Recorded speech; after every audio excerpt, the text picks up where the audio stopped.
Kami atas nama Ketua PPS Desa Bungkolor yang dalam hal ini ditugaskan untuk melaksanakan pemilihan umum serentak di Desa Bungkolor ini, kami mengucapkan banyak terima kasih kepada anggota KPPS dan kepada kedua saksi dari kedua calon ini yang dalam hal ini bisa menghadiri undangan kami.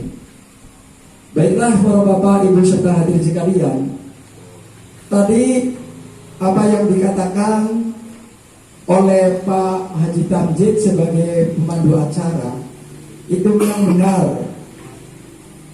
karena di dalam pilu ini kita harus benar-benar netral, ya, adil, jujur, tidak berpihak kepada salah satu, ya, tapi berpihaknya salah satu calon yang di dalam hati, nanti di dalam bilik suara. Itu kalau di luar itu kita harus bersama-sama, ya Pak Kadeda, yang seperti tadi dikatakan itu gontok-gontokan tidak boleh itu.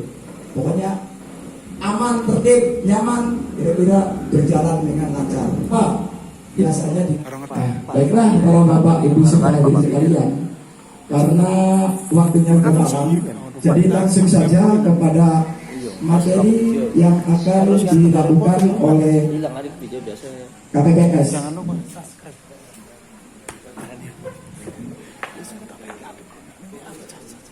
Silakan kepada Bapak Sekretaris untuk menyampaikan terbit.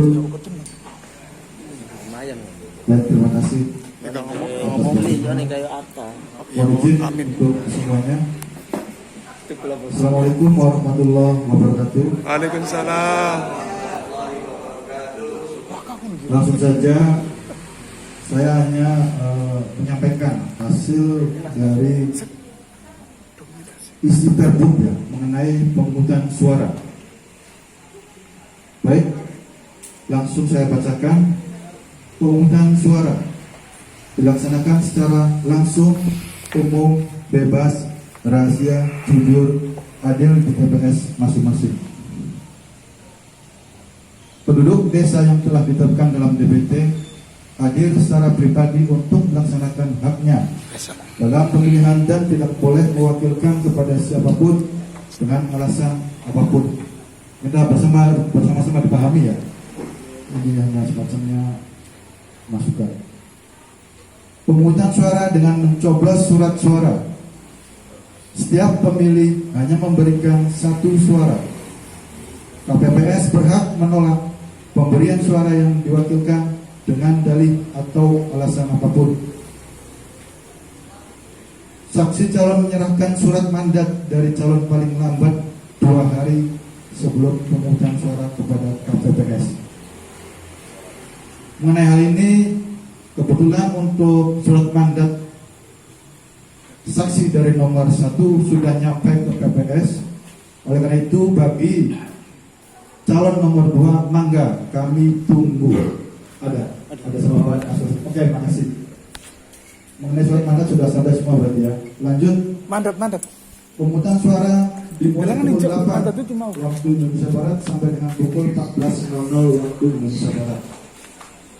8 pagi sampai jam 2 siang. Pada saat pemungutan suara, pemilih yang masih dalam antrian menjelang pukul 14.00 waktu Indonesia Barat tetap menggunakan hak pilihnya untuk proses pemungutan. Yang dimaksud ini paham nggak semua? Paham ya? Pemungutan suara di TPS berlangsung tanpa dihadiri oleh calon kubu. Calon kubu saat menggunakan hak pilihnya hanya diantar oleh keluarga dengan jumlah paling banyak 5 orang dengan tetap menjalankan protokol kesehatan.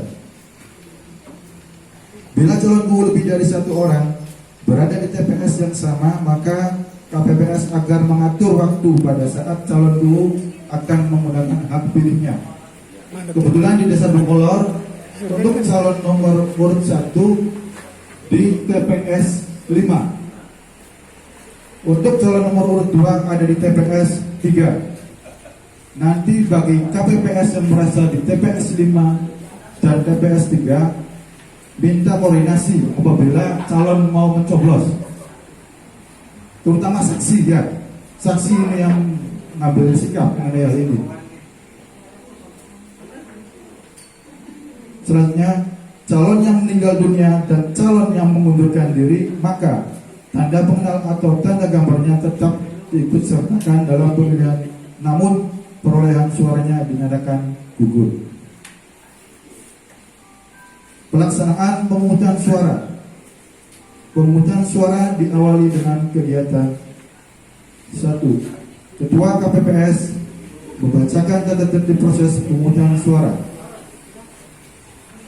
Untuk tata tertib nanti di saat hari H sekalian sama kotak suara nanti dimasukkan di dalam itu.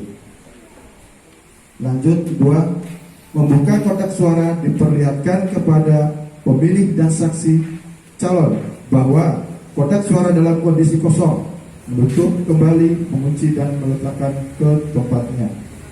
3. Selama pelaksanaan pemungutan suara berlangsung, anak kunci dipegang oleh ketua KPPS. Mengidentifikasi jenis dokumen dan peralatan. Selanjutnya, ketua KPPS mengumumkan jumlah pemilih yang terdaftar. Kegiatan di atas dibuatkan berita acara kelengkapan dokumen dan peralatan pemungutan suara yang ditandatangani oleh ketua KPPS, anggota KPPS serta dapat ditandatangani oleh saksi dari calon. Surat undangan pemilih. Pemilih membawa surat undangan saat memasuki TPS dan diserahkan kepada KPPS untuk ditukar dengan surat suara. Dalam hal surat undangan hilang dan apabila pemilih tersebut telah tercatat dalam DPT, maka KPPS membuat berita acara yang ditandatangani ketua KPPS dan saksi dari calon. Dalam hal ini berita acara nanti juga ikut sama kotak suara nanti. Pelaksanaan pemberian suara. Pemberian suara pemilih berdasarkan prinsip urutan kehadiran peserta. Petugas di pintu masuk dilarang menghimpun kartu undangan dari pemilih. Paham gak ini? KPPS? Paham ya?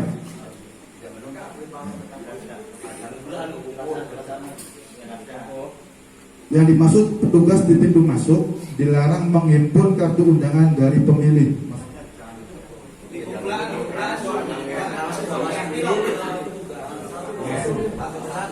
Betul. Pemilih tunanetra, tunadaksa yang mempunyai halangan fisik lainnya dapat dipandu oleh KPPS atau orang lain atas permintaan pemilih. Paham ya? Sebagaimana hal tersebut di atas, wajib merahasiakan pilihan pemilih. Paham? Bokat pemilih itu nyoblos kalau masih jimloro menang aja, baru buat kerjanya masih di mana? Surat suara. Surat suara yang diterima rusak atau cacat pemilih berhak menukarkannya kepada KPPS. Tapi laporan surat suara rusak gak? Pemilih bisa mana namanya? Tapi nih penjelasan. Apabila terdapat kekeliruan dalam cara memberikan suara, pemilih dapat surat suara pengganti dari KPPS dan diberikan hanya satu kali. Pemilih wajib menyerahkan surat suara yang keliru kepada KPPS. Pemilih yang telah memberikan suaranya dan keluar dari TPS dan ditetesi tinta wajib meninggalkan TPS untuk menghindari kerumunan dan potensi penularan COVID. Surat suara yang dianggap sah. Surat suara ditandatangani oleh Ketua PPS dan dicap. Ini mengenai surat suara ya, mengenai surat suara yang sah. Minta barang-barang memperhatikannya. Ini penting banget. Surat suara ditandatangani oleh Ketua PPS dan dicap. Itu surat suara yang sah. PPS ya, bukan Ketua KPPS, bukan. Mencoblos dengan alat yang telah disediakan, yaitu pakai paku. Tidak mencantumkan identitas atau tanda lain. Keempat, tanda coblos hanya terdapat pada satu kotak segi 4 yang memuat satu calon. Hal ini paham semua? Amin. 5. Tanda coblos terdapat di dalam dan atau di garis salah satu kotak segi 4 yang memuat nama, nomor, foto, dan nama calon yang telah ditentukan. Tanda coblos terdapat di dalam dan atau di garis salah satu kotak segi 4 yang memuat nama, nomor, foto, dan nama calon, dan tanda coblos tersebut menembus surat suara dan tidak mengenai kotak segi 4 calon lainnya. Mengenai ini nanti ada di Bintek ya, cuman saya lupa, nanti ada waktunya sedikit apa Ketua PPS nanti disampaikan. Lanjut, nomor 7, tanda coblos lebih dari satu tetapi masih di dalam atau di garis salah satu kotak segi 4 yang memuat nama, nomor, foto, dan nama calon. Setelah pemungutan suara selesai, KPPS segera membuat dan menandatangani berita acara jalannya pemungutan suara bersama dengan saksi calon yang menyatakan bahwa pelaksanaan pemungutan suara berjalan lancar, tertib, serta menyatakan keabsahan jalannya pemungutan suara. Apabila di antara saksi calon tidak berada di tempat pemungutan suara atau tidak bersedia menandatangani berita acara dalam kurung jalannya pemungutan suara, maka pemilihan dan berita acara dianggap sah. Penghitungan suara secara serentak di masing-masing TPS setelah waktu pemungutan suara berakhir. Jadi pas penghitunganku bareng ya, pelaksanaannya jauh duluan. Bagian TPS ini berat dulu kan kok bareng waktu yang istirahat ya. Sebelum penghitungan suara KPPS mengumumkan jumlah surat suara yang tidak terpakai, mengumumkan jumlah surat suara yang dikembalikan oleh pemilih karena rusak atau keliru mencoblos, dan mengumumkan alasan-alasan yang menyebabkan surat suara tidak sah kepada saksi. Penghitungan surat suara dilakukan dengan cara menghitung langsung surat suara yang terdapat dalam kotak suara. Saksi calon tidak mengikuti perhitungan suara tetap berjalan dan dinyatakan sah. Apabila terdapat selisih jumlah pemilih yang hadir dengan surat suara yang ada dalam kotak suara, maka yang dipakai adalah surat suara yang ada dalam kotak suara. Apabila pada saat perhitungan suara terjadi perbedaan pendapat mengenai keabsahan surat suara antara KPPS dan saksi calon, maka Ketua KPPS berwenang untuk langsung memutuskan dan bersifat mengikat. Rekapitulasi penghitungan suara dilaksanakan di kantorku oleh PPS dan dihadiri oleh BPT, Ketua BPT, Ketua KPPS.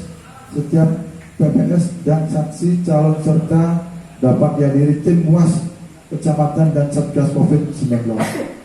KPPS wajib menetapkan rekapitulasi hasil perhitungan suara dan membuat berita acara oleh rekap hasil perhitungan suara yang ditandatangani ketua dan oleh anggota PPS lainnya, serta dapat ditandatangani saksi. Dalam hal saksi calon tidak mengikuti rekapitulasi perhitungan suara atau tidak bersedia menandatangani BA atau berita acara, perhitungan suara tetap berjalan dan dinyatakan sah.